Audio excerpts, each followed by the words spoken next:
Hello, friends. Welcome back to the Test Those Breasts podcast. I am your host, Jamie Vaughn. I'm a retired teacher of 20 years and a breast cancer thriver turned staunch, unapologetic, loud supporter and advocate for others, bringing education and awareness through a myriad of medical experts, therapists, caregivers, and other survivors. A breast cancer diagnosis is incredibly overwhelming with the mounds of information out there, especially on Dr. Google. I get it. I'm not a doctor, and I know how important it is to uncover accurate information, which is my ongoing mission through my nonprofit.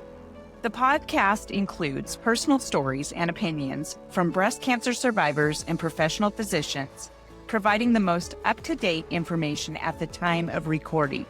Evidence, research, and practices are always changing, so please check the date of the recording and always refer to your medical professionals for the most up-to-date information. I hope you find this podcast a source of inspiration and support from my guests. Their contact information is in the show notes, so please feel free to reach out to them. We have an enormous breast cancer community ready to support you in so many ways. Now let's listen to the next episode of Test Those Breasts. Hey friends, welcome to part 2 of my conversation with Jake Messier, the guy with stage 4 breast cancer. If you haven't listened to part 1 yet, I highly recommend going back first because Jake shares the reality of being a man diagnosed with breast cancer and the isolation and stigma that can come with that. In this second half, we get into survivorship, stage 4 breast cancer, scanxiety, advocacy, mental health, and how Jake is using his experience to help others. So let's jump back in. I want to talk about, first of all, what were your treatments like? So I think it's funny because I think because my oncologist will tell you, I don't know anything how to treat you any differently than women. That's largely how I get treated, right? I went through 20 weeks of chemo, that was sort of standard. And then I went through a mastectomy, which they did not get clear margins. And so they went in again 10 days later. And then about 2 months later, they found a handful of other tumors. And so they had to go in again.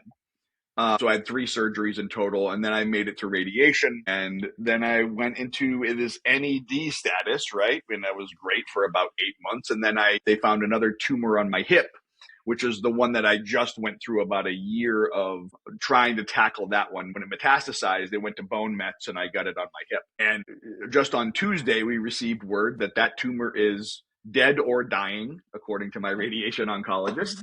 And so that's really, really exciting news. And so I think it's the sort of the same standard of care, right? It's chemo, it's surgery, it's radiation, and then it's endocrine therapy, right? It's long-term tamoxifen, Verzenio. I do the same things as sort of anybody else in breast cancer.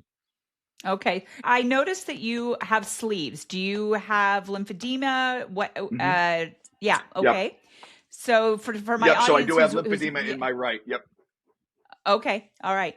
Yeah, those sleeves are pretty. I actually have a few sleeves. I had lymph nodes removed, and I try to wear them when I'm exercising or something like that, where it's where I know my arm or my hand or whatever might swell and things like that. You have to be really careful about that. And I didn't really know anything about that. And I interviewed a therapist towards the beginning of when I started podcasting on Test Those Breasts, and she told me all the things I couldn't do. I was like, I can't sit in the hot tub. I can't. And I still do some of those things, but she just said, just know that lymphedema can kind of rear its ugly head at any time in your life. Correct. If you've had lymph nodes removed. Okay. So you went through the treatment, yesterday or the day before. You got some good news. And then there was and then. Is that what they called it? My and then post. Yeah, that's what I sort of call it. Right.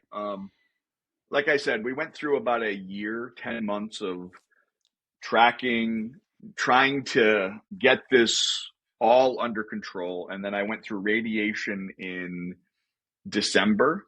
And this was my first scan after that to see if, the radiation worked. And it was a difficult, I didn't think I would have to go back to radiation. It was sort of definitely, I had done radiation before and I was like, I'm done with that. And then all of a sudden they're like, you have to go back to radiation. I'm like, wait, what? That was definitely something to get, I didn't think I'd always have to go back in.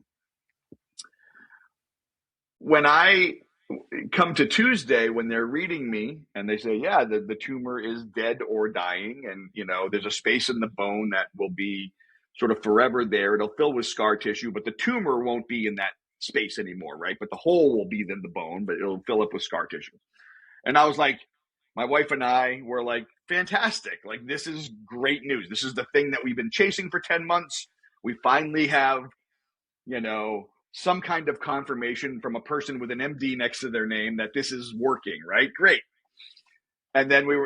So we're like, okay, well, thank you so much. And she's like, well, then we have more to talk about. And I'm like, of course we do. And that's sort of one of the things that I had to learn early on. And I think I had a much easier time learning it than my wife did, which was that this is not going to be a linear path, right? This is not somebody can, my wife is a project manager, right? She is, column A and column B have to equal column C. And if, on the first day of when they mapped out this, you're going to have 20 weeks of chemo, and then you're going to have a surgery, then you're going to have 5 weeks of radiation, and then you're going to be just fine. That's what I was sort of told when I had stage 2, right? And my wife put all of her stock into that plan, right? And very early on, things start going sideways, and and you're like, wait, what do you mean? We had a plan, and what do you mean we're not going to be able, And I didn't get to radiation until almost a year after me, all of these things. And so I think it's a really important thing to learn that while you may have a plan, it can get derailed at any time.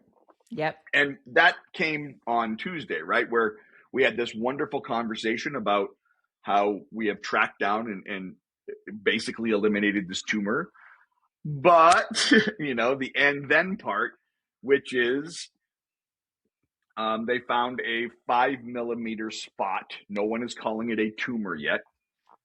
But they found this 5 millimeter spot, which is the size of a pea, on my aorta, that over the next 2 PET scans, we're going to be watching to see if this develops into something. Now, they don't want to do a biopsy right away because it's sitting on my aorta, and I don't want to do that either, right? So let's avoid that until we have to. But it's a very frustrating place to be, right? And I try to be as positive and as upbeat, and I am. I know I am. But over the past couple of days, I'm like, man, like all I wanted was that first part. I wanted the first part of that conversation, right? I know I expressed that in the video that I put out there. All I wanted, and it's not necessarily for me, right? If I'm going to be completely honest, it's for my wife and my kids and my family, so that they don't have to be looking over their shoulder nonstop, right? It's I am stage 4. I don't get to go on a vacation from this, right? Even if we go on a vacation to Aruba, I'm still going to be stage 4 in Aruba, right? You can take a vacation from your job or your, whatever you want to take a vacation from, right? But you can't take a vacation from this. If we go somewhere, then I'm still going to be stage 4, and that's still going to be ever present when I'm there. But I want my family, I want my wife, who's my primary caregiver, to not have that crisis, that constant crisis in her mind, right? And yes, having this tumor gone does provide a ton of relief for us, right? It does, and I can't say that it doesn't.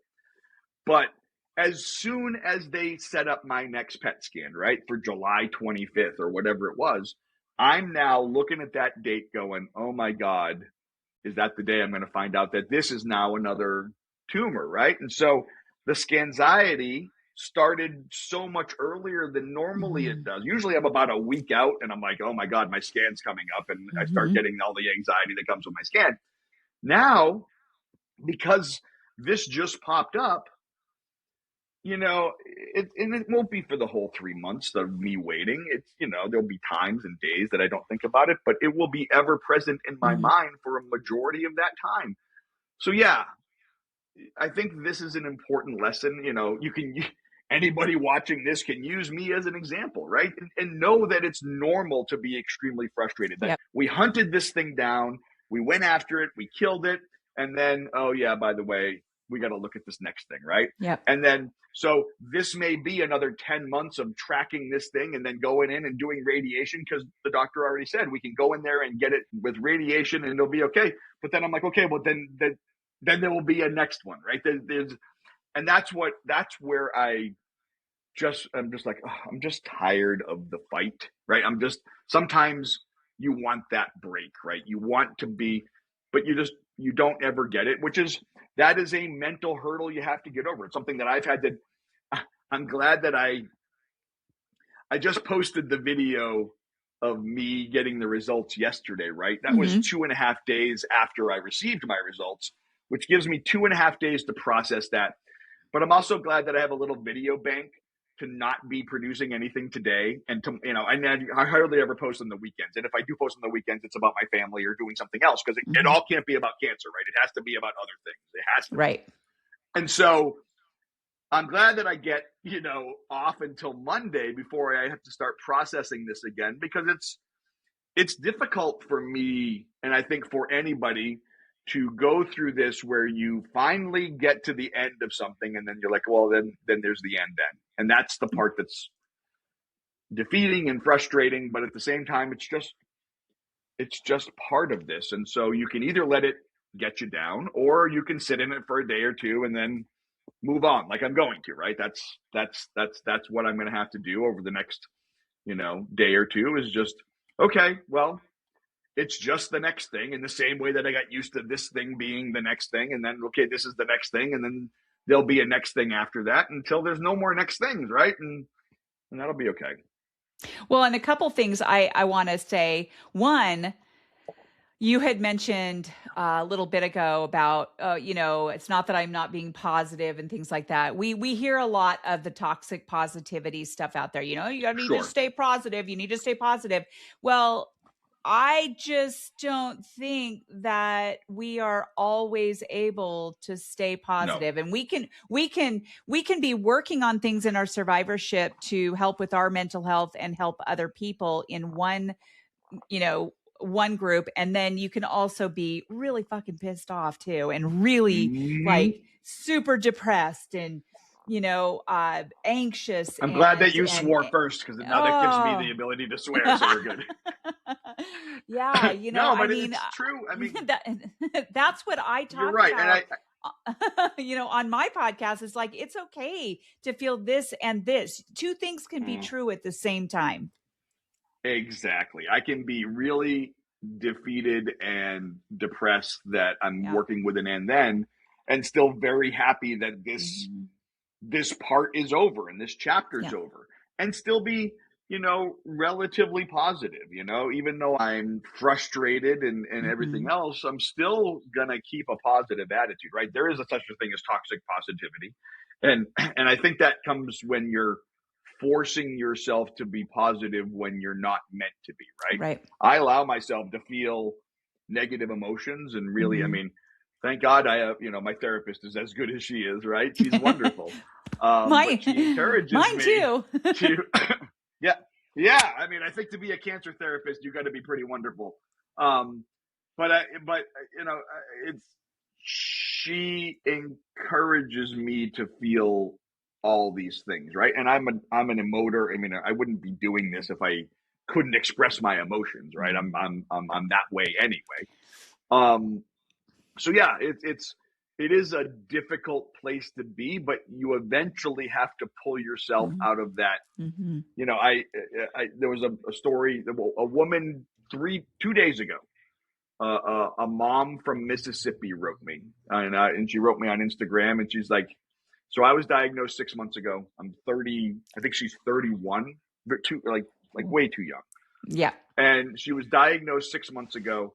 And she said, and normally I'm okay, but this morning I'm just crying and I cannot get out of bed. And I was just scrolling and I found your videos, and I've watched like 100 of them. And it's true. Like, she was liking videos from like a year and a half ago. I'm like, who the heck is liking this video that I didn't remember producing? But like, she went back and she liked a ton of videos.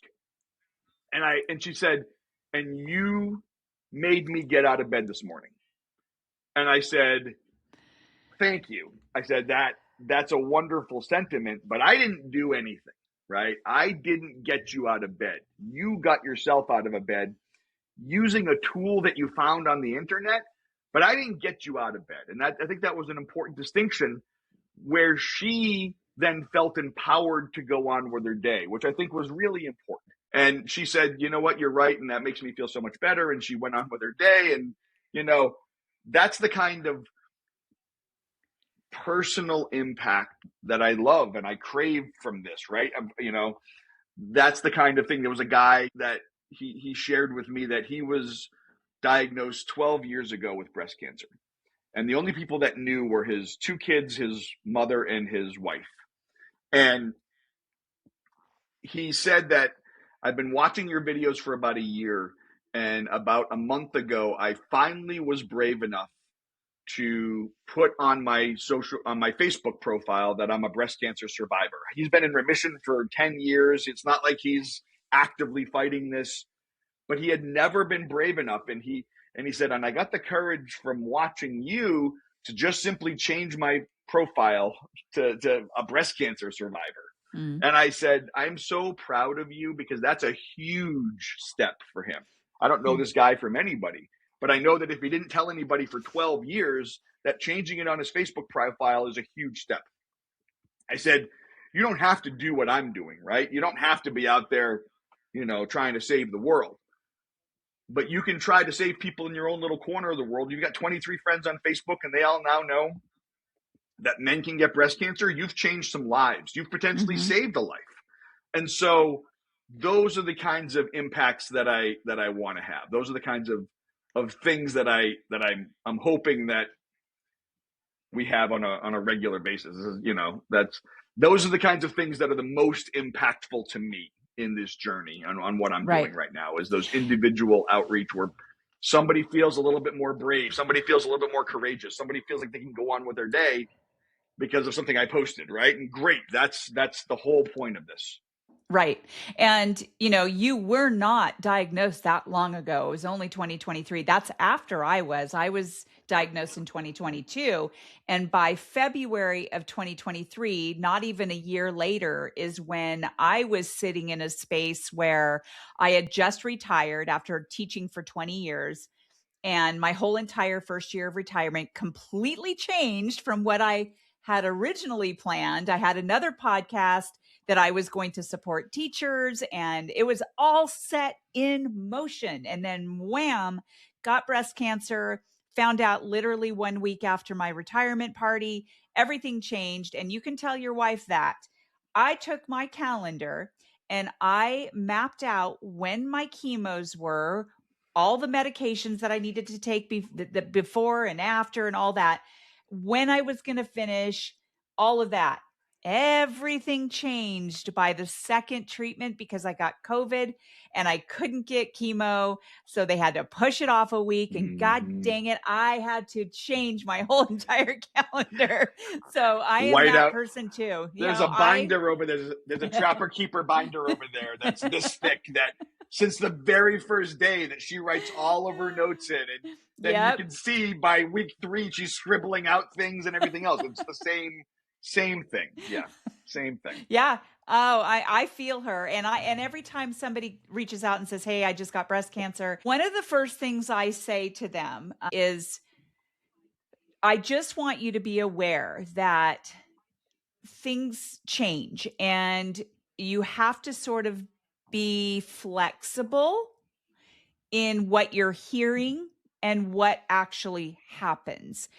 Because I was so blown away and overwhelmed and angry. I mean, I had mental breakdowns, all the things, because things were not going the way that I thought they would. And I was learning all these things that I never even knew. So by that February of 2023, I was like, what am I going to do with my life? I have no purpose. I was sort of suspended in this deep depression.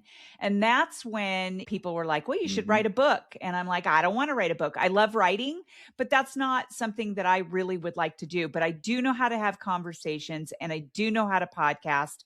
And so that's where Test Those Breasts was born. And exactly 1 year after my diagnosis, June 11, 2023, is when I released the very first episode of Test Those Breasts. And I did it as a healing mechanism for me.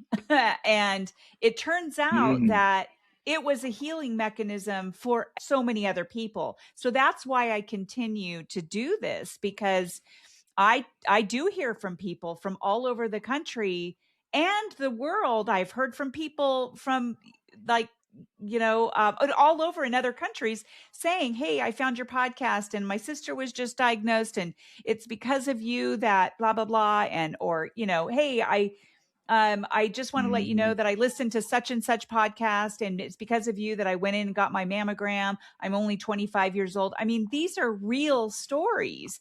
And so what I want to ask you is, what made you start doing what you do in your survivorship to help other people? And I know that part of it Mm-hmm. is a healing mechanism for yourself too. Mm-hmm. It is.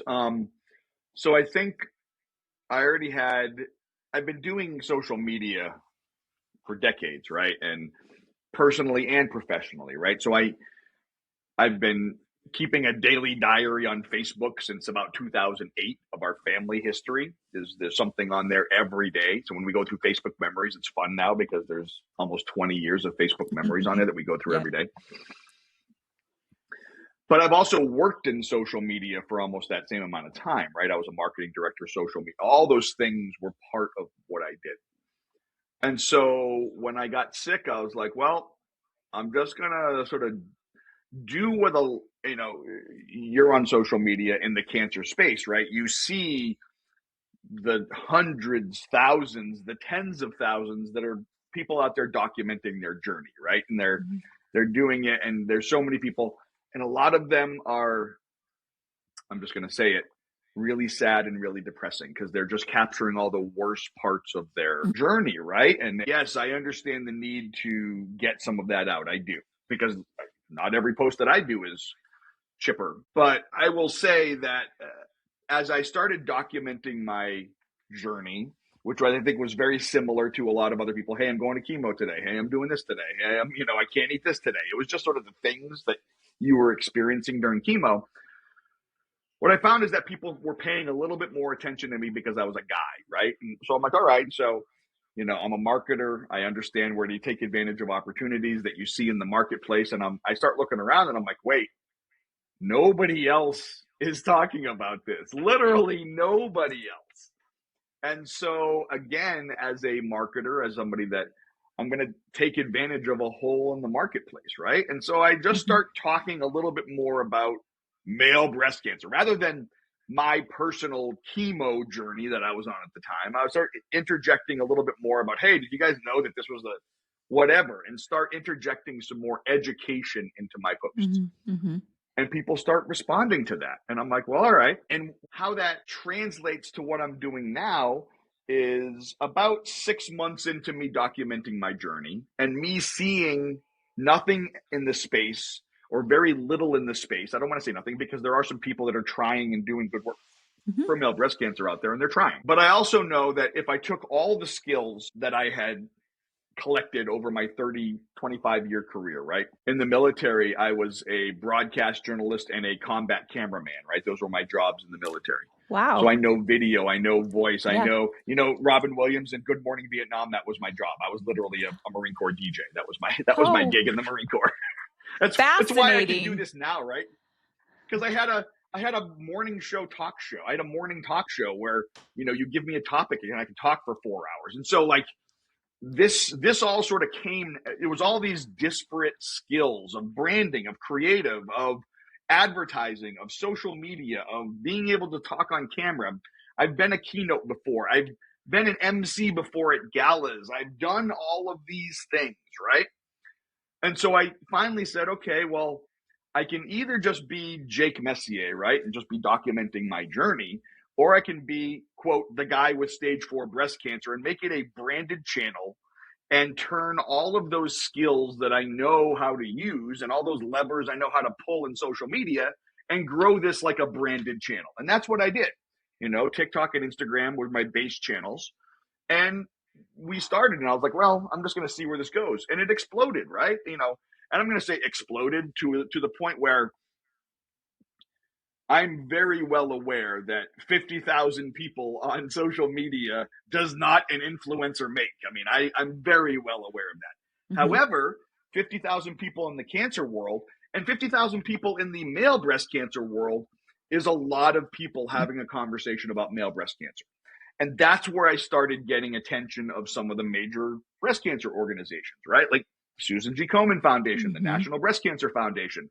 Some of these major organizations were like, hey, who the heck is this guy talking about breast cancer?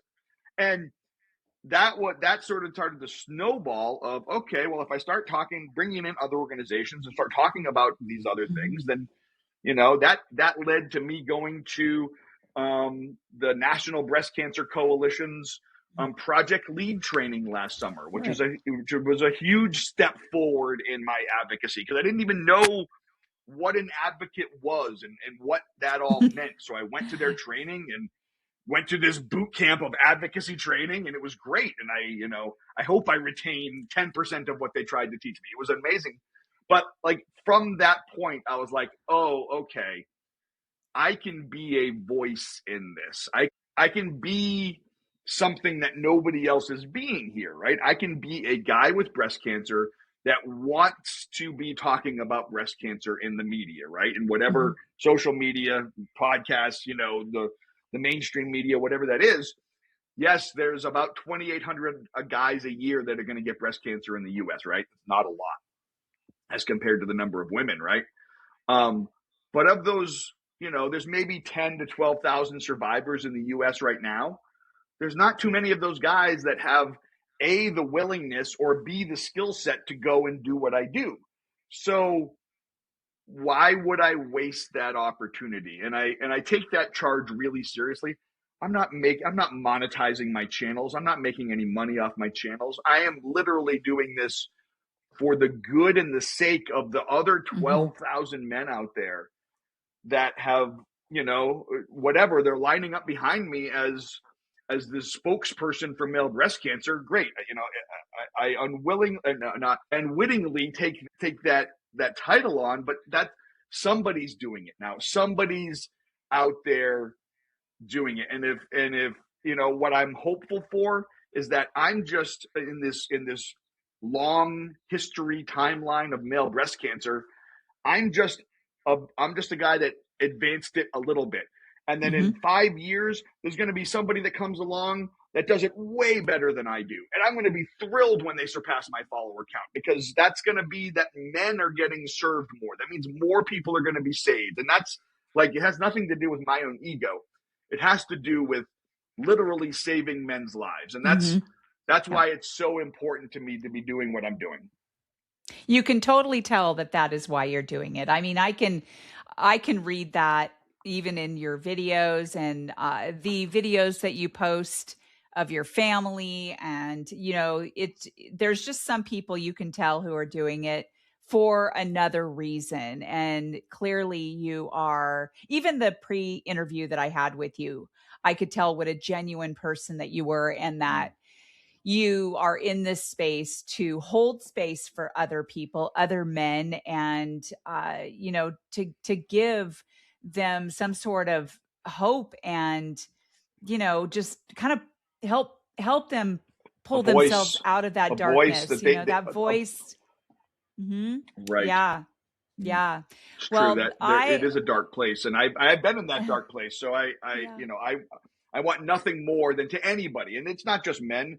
Women are in this dark place too. If you got cancer, let's talk. It doesn't even have to be breast cancer. Yeah. There's so many people, and you and I talked about this, and I know we're up on time, and I get that, but like, there are so many people that are in the rare disease space, right?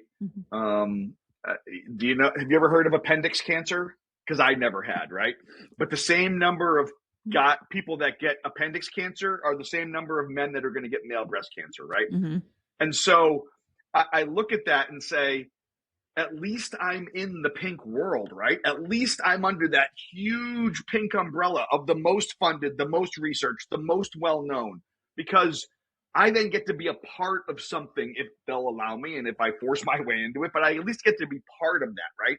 There's so many people in the rare disease space that are like, nobody even knows my organ exists, let alone the cancer of the organ. Like people are just like, I don't belong anywhere. And I equate it somewhat to women in the colorectal space, right? There are certain cancers that are gender specific, right? Prostate cancer, cervical cancer, but there are women in the colorectal space. It's not nearly as rare as men. It's about 5% of women are in the colorectal space as the 1% of men. But all of these people, and that's where my audience gets a little bit funny, because you would think in the breast cancer space, most of your people are going to be breast cancer. But a lot of people follow me because they're like, yes, you are saying what I feel. You are saying, like your friend said, like you're saying the things that I've wanted to say or the things that I was feeling. And it may not, you can swap out breast cancer for colorectal cancer or appendix cancer or whatever disease that you have. And I guess I'm speaking on their behalf of the forgotten. So, yeah, I mean, I take that charge really seriously of making sure that people feel like in a really unfair, shitty world that they're living in, that they got this cancer, right? That they're at least embraced by the people that are supposed to be embracing them. And if that's only me and a handful of other people, then great. You know, there's 50,000 people in my community that are the best people on the internet. I can't tell you how much they do for me. I know that people come on and tell me all the time that, you know, thank you so much for doing what you're doing. You're literally saving my life on a daily basis. Those words, the things that you're doing help me get through my day. And I will tell you that I hope that I express enough to the audience of what they mean to me, of what they do for me, of their impact on my life. Because it is as big, if not bigger, in saving my life on a daily basis. You kind of made me cry there, Jake, because I feel the same way. I have people that like I'm some like God or something, and it's not that. I just want to, give people my that wife voice. tells me all the time that it's a good thing I didn't start a cult, right? that I didn't start. Right. I have the personality to lead people in this way. So I'm glad that it's a good cult. I just interviewed a friend of mine who had colorectal cancer just a couple of days ago. It's her husband who had breast cancer. So he had breast cancer. She had colorectal cancer. So I tend to bring up those topics on my episodes periodically, because I want everyone to be able to listen to the podcast and not just think it is about breast cancer, but I want to, because we go through so many of the same things, regardless of what kind of cancer it is. And we have coping mechanisms that are very similar, whether they be alternative therapy or, traditional therapy. So I don't know. I just feel like you and I are in this space for the same reasons, very similar. And yeah, and it's not a cult. I want to address one thing before we wrap up. Recently had some inroads with Susan B. Komen as far as making sure that men are included in their conversations. Can you share a little bit about that? Because that's a big deal. That's a big deal. I appreciate that. Basically, my mantra has always been work with the highest organization that I can work with, right? Or work with the organization that can affect the most change, right? And so in the breast cancer world, I started talking to a lot of the large national organizations, and Susan G. Komen being one of those. It's the pink walks, the pink ribbon, all those things are a big part of the breast cancer world, right? And after several conversations with them, they put out an open invitation. They were asking people to join their metastatic. Let me make sure I get this right. Metastatic Breast Cancer Steering Committee, which is a committee that looks at every program within Komen and sees where they are falling short on supporting the metastatic community, right? One of the people have issues with Komen. And one of the issues that people have with Komen is that they have not supported the metastatic part of breast cancer as much as they should, right? There's shocking numbers out there that this is not just a Komen number, this is in general, right? That of all the money that gets raised for research, for breast cancer research, only 2% goes to metastatic. Only 2% goes to the one that's going to kill you. The rest of it goes to stage 1 through 3, right? 0 through 3. And so the metastatic community for a number of years has had significant beef with Komen, right? Because they haven't supported the metastatic community in the way that the metastatic community feels like they should be supported. Several years ago, Komen hired a woman who I work with, Casey, as part of their metastatic. She's a full-time person that works in their metastatic initiatives.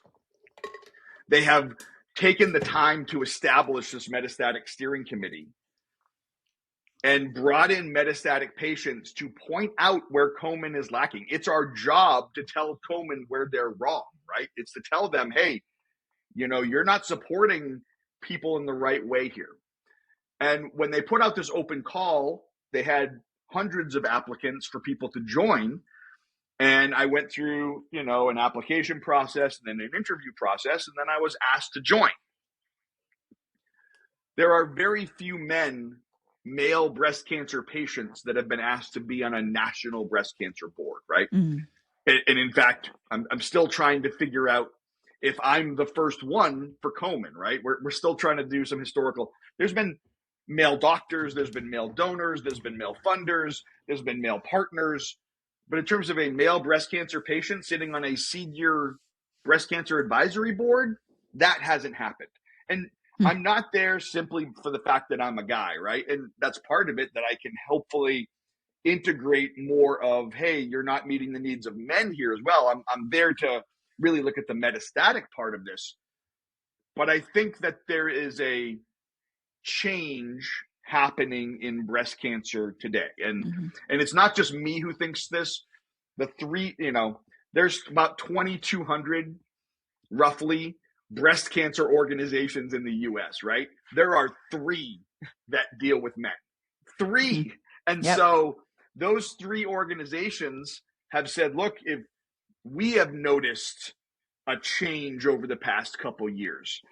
I'm not saying it's me. I'm saying the time is right for people to start paying attention to this. And I just happen to have a voice and a platform so I can go and do it. But there is wholesale change happening in breast cancer. And I'm hopeful that it doesn't stop with me, right? There are other groups within breast cancer that experience severe discrimination.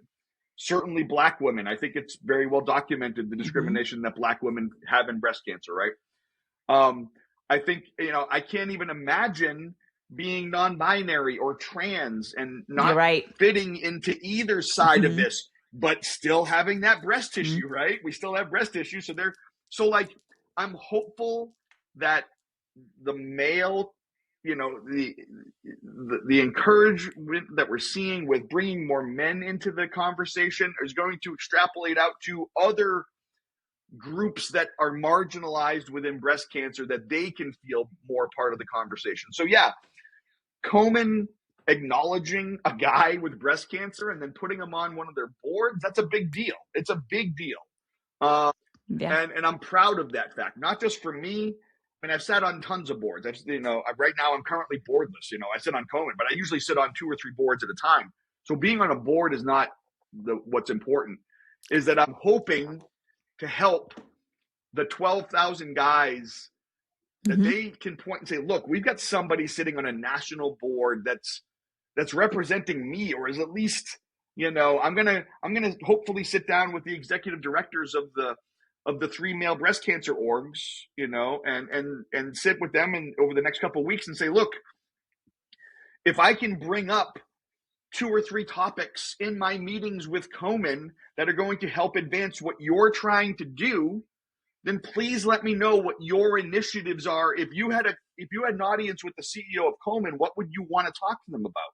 Because I have that. And so this isn't about me. This is about all the guys. And so what can we do?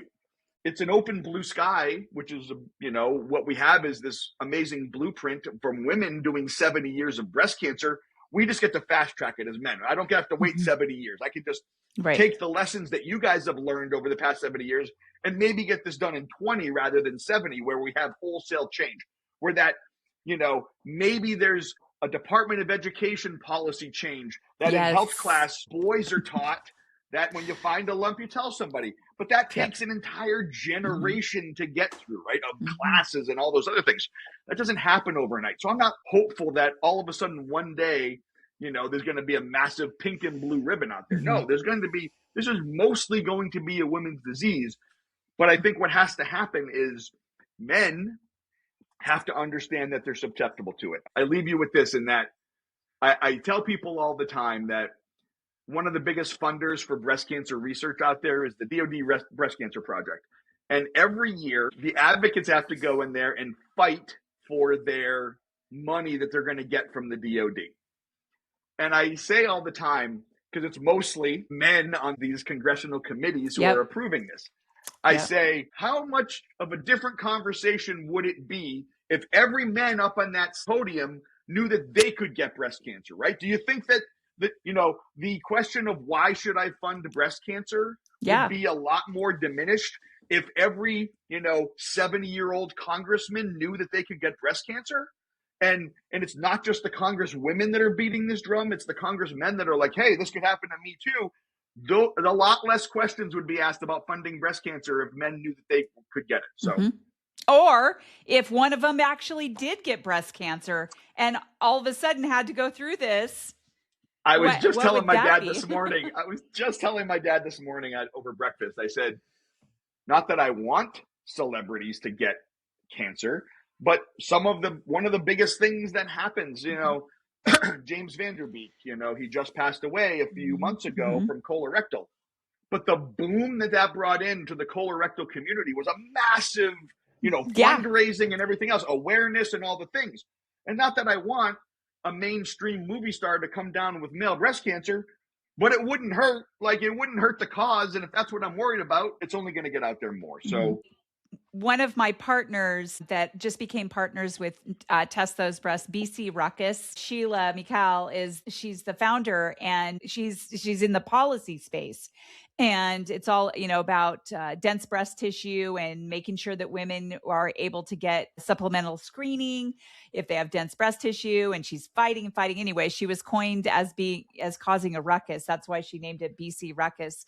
But she was told that it would probably be a really good idea to not use the word breast when speaking to these men who are making these decisions. And she's like, how do you talk about breast cancer when you can't even use the word breast? What fresh hell is this? Right. And then you go back to that. I mean, we go back to the very beginning of the conversation. That's the part where men are so embarrassed about being in this women disease, because it's at the point where this toxic masculinity doesn't even allow you to say the word breast. Yeah. And it's like, come on, it's just, this is 2026. Yeah. Right. We need to grow up and be comfortable with our own anatomy and whatever that is. Right. Well, Test Those Breasts is a newer nonprofit, and my team that I have built in the past few months are about to make a big impact on Northern Nevada. And with that, it is absolutely inclusive of men, women. It doesn't matter who you are. I'm really wanting to reach those communities who have barriers, who are underserved. That is the goal. And yes, there is an age group of 18 to 30. And that's not to say that we won't be teaching breast health classes to other people. We are really wanting to ultimately get into the middle and high school space, which I know Your Lemons has been trying to do. It is difficult because you are up against board members and community members who are, blah, blah, that we can't be doing that. But we are trying. but I want you to know that little old me in Northern Nevada would test those breasts. I'm one of those organizations that am very hell bent on making sure that we get this knowledge and awareness out to all of those people, men, women, Everybody. everyone who has breasts, which A everyone has human breasts. mammal, a human mammal, Yes, right? yes, It's so basic, and that's yeah, why I think it's yes. so frustrating when we all bang our heads against this wall, right? I think we all do, and some of Yeah. us, in different ways. But I appreciate you putting the effort into Northern Nevada. I'm sure it's going to spread. I'm sure it's going to be a bigger thing. I'm sure So, it's going to. And I look. I mean, when you and I talk, please let me know. You never know. I may have a handful of people in Northern Nevada that I can, but I'll definitely promote what you guys are doing on my okay. channels because I think Thank it's you. important. Of course, of course. Thank you. Well, we are building our partnership ecosystem, I guess, if you will, and that's been really fun to do because I love collaborating. I love it when organizations are able to work together. I am not one of those this is mine, this is yours. No, it is ours. And so I'm always looking Mm-hmm. for collaboration and partnership. Well, one of the questions that I ask before we wrap up on my podcast is what kind of piece of advice would you give to someone, man or woman, both, whatever, to someone who has never been diagnosed before?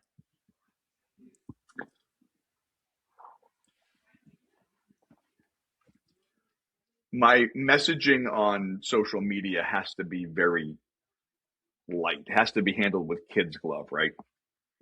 Nobody's going on social media to be bummed out by a guy with stage 4 breast cancer. And so my message to anybody is almost that very, very basic message that when I first started doing this on social media, I was very like, all right, when I start educating, I'm like, all right, so guys can get breast cancer.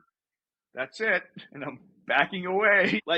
And that, if you ask me, the one thing that anybody, male or female, probably more female than male, need to know is that guys can get this. That's full stop, right? Because with that knowledge, you're not going to wait the 6 months like I did, right? You're not going to Right. wait. You feel a lump, you're going to be like, well, maybe I should get that checked out. Or maybe I should tell my wife, who has, since sixth grade health class, has been told, and she'd be like, oh, that's a weird lump. We need to get that checked out, right? And that's why I tell women, like, look, you may be touching your man's chest more than he may be, right? And so if you feel a lump during happy Yeah. time, then tell him or tell somebody or whatever that is. Yeah. And so I don't have a big expansive message. My message is literally guys can get breast cancer. If you know that and you accept that, then that alone will save guys' lives because that is what leads to that 30% mortality rate. That's what Mm-hmm. leads to that.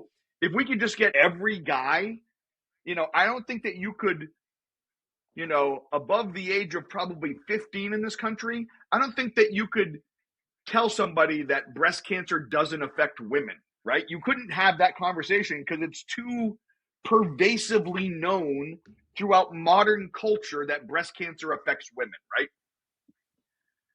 I'd love to get to a point where we can have that conversation where it's just breast cancer affects people, right?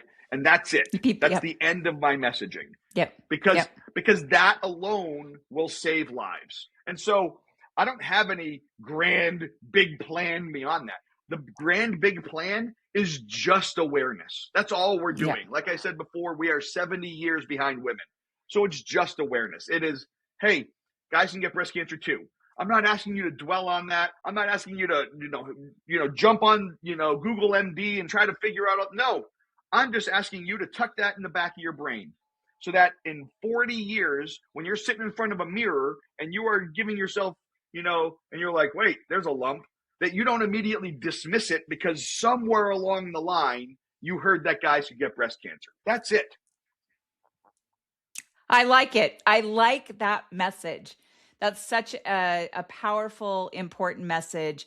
Every time I mention that men can get breast cancer, most people are like, what? And so Wait, what? just telling Right. them that, just telling that.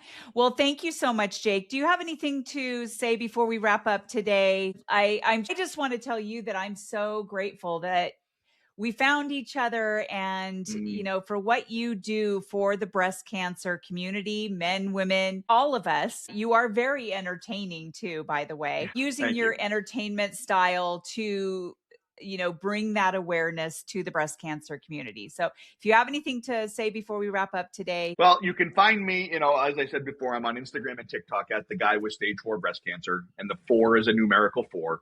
My website is at the guy with stage 4 breast cancer. You can find me on YouTube at the guy with stage 4 breast cancer. But beyond just me, because it's just me, right? I do want to throw out, if there are any guys out there, those 3 male breast cancer organizations. One is called the Male Breast Cancer Global Alliance. One is called Male Breast Cancer Happens, and one is called His Male Breast Cancer. And they are specific to genetic breast cancer, right? I don't have a genetic marker. I'm not that. So there's 2 that are for sort of everybody else, and there's one that's specifically for those are the organizations and the people that are going to have real information, real knowledge. I mean, I'm just a social media guy, right? Those organizations are doing amazing work for the men in this country who are and around the world, especially with the Global Alliance, trying to do anything they can to help guys out. So, if you're a man in this and you're just like, I don't even know where to turn there first. And if you don't know where to go, just seek me out. I'm at the point now where I can't, I only have 50,000 followers. I don't know how people do it with like 2 million followers, but like, I can't answer all my DMs anymore. I can't answer all my comments anymore. I'm at the point where it's too big now, right? But I make it a specific point that if a guy reaches out, 100% every single time I'm going to write them back. And so I make sure I make space for those guys. And if they're just lost and trying to find, then I point them to those organizations, right? You'll find some help here. Yeah. Thank you for mentioning those about the male breast cancer. And we will put those actually in the show notes. I interviewed Harvey and his sister, Vicky, a couple of years ago. And then I got to meet them in person at the breast cancer symposium, which was really cool. So anyway, yes, thank you. I'll put all of that stuff in the show notes. And I just thank you again. I really appreciate your time, your energy, your efforts, and all of that. And to my audience, thank you again for joining us on this episode of Test Those Breasts. And we will see you next time on the next episode. Thank you again, Jake. Thanks, everybody. Thank you. Friends, thank you so much for listening to this episode of Test Those Breasts. I hope you got some great, much needed information that will help you with your journey. As always, I am open to guests to add value to my show, and I'm also open to being a guest on other podcasts where I can add value. So please reach out if you'd like to collaborate. My contact information is in the show notes. And as a reminder, rating, reviewing, and sharing this podcast will truly help build a bigger audience all over the world. I thank you for your efforts. I look forward to sharing my next episode of Test Those Breasts.